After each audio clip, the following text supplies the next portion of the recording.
महाराष्ट्र में मंत्री का इस्तीफा, हत्या, आरोप और सियासी भूचाल। महाराष्ट्र की राजनीति में उस वक्त भूचाल आ गया जब एक बीभत्स हत्याकांड ने मंत्री धनंजय मुंडे को कटघरे में खड़ा कर दिया।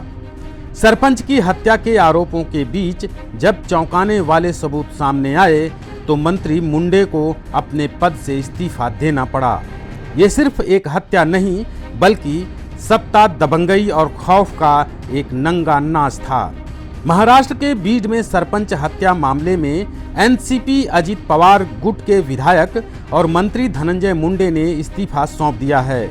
महाराष्ट्र के सीएम देवेंद्र फडणवीस ने मुंडे से इस्तीफा मांगा था। उन्होंने इसके लिए एनसीपी प्रमुख अजित पवार और पार्टी के नेता प्रफुल्ल पटेल से भी बातचीत की थी।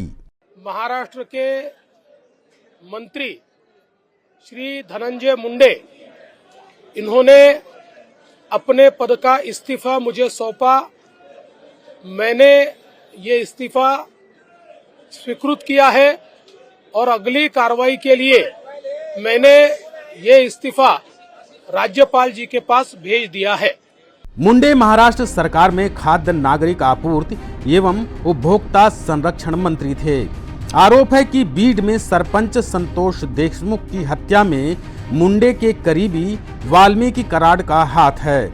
एसआईटी ने कराड को हत्या का मास्टरमाइंड बताया है। वाल्मीकि कराड और उसके 6 गुर्गों को पिछले साल दिसंबर में महाराष्ट्र पुलिस ने माकोका यानी Maharashtra control of organised crime act 1999 के तहत गिरफ्तार किया था।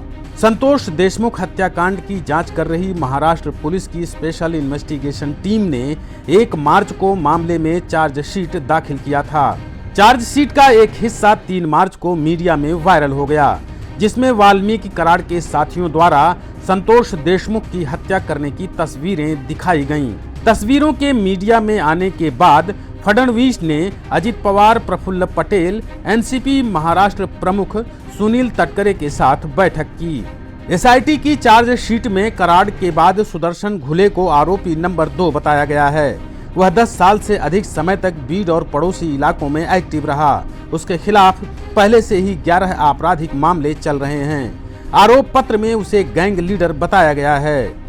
रिपोर्ट के मुताबिक घुले ने कराड से कहा था कि यदि बीड के मस्साजोग गांव के सरपंच संतोष देशमुख को रास्ते से नहीं हटाया तो उनका एक्सटॉर्शन का धंधा चौपट हो जाएगा। सूत्रों के मुताबिक एसआईटी की चार्जशीट में वाल्मीकि कराड बीड सरपंच संतोष देशमुख की हत्या का मास्टरमाइंड था। कराड ने बीड में मौजूद एक रिन्यूएबल एनर्जी कंपनी के भूमि अधिग्रहण अधिकारी से 2 करोड़ की फिरौती मांगी थी। संतोष ने इसका विरोध किया था। इसके बाद उनकी हत्या कर दी गई। एसआईटी ने सबूत के तौर पर आरोपियों से बरामद फोन कॉल की रिकॉर्डिंग और फोरेंसिक लैब द्वारा प्रमाणित सीसीटीवी फुटेज पेश किए हैं। हत्याकांड में एसआईटी ने वाल्मीकि कराड, सुदर्शन घुले, प्रतीक घुले, विष्णु चाटे, सुधीर सांगले और कृष्णा अंधले को आरोपी बनाया है। सुदर्शन घुले ने 7 दिसंबर को वाल्मीकि कराड को फोन किया, जिसकी रिकॉर्डिंग पुलिस के पास मौजूद है। इसके 3 दिन बाद 9 दिसंबर 2024 को संतोष देशमुख पर बेरहमी से हमला किया गया और उनकी हत्या कर दी गई। ये मामला सिर्फ एक सरपंच की हत्या का नहीं बल्कि उस तंत्र की पोल खोलता है जहां दबंगई और राजनीति के गठजोड़ ने कानून को बौना कर दिया है। क्या सरपंच को इंसाफ मिलेगा?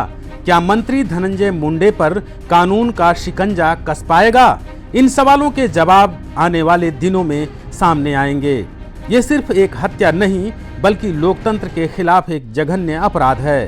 क्या जनता की आवाज सत्ता के गलियारों में गूंजेगी? अब यह देखना बाकी है।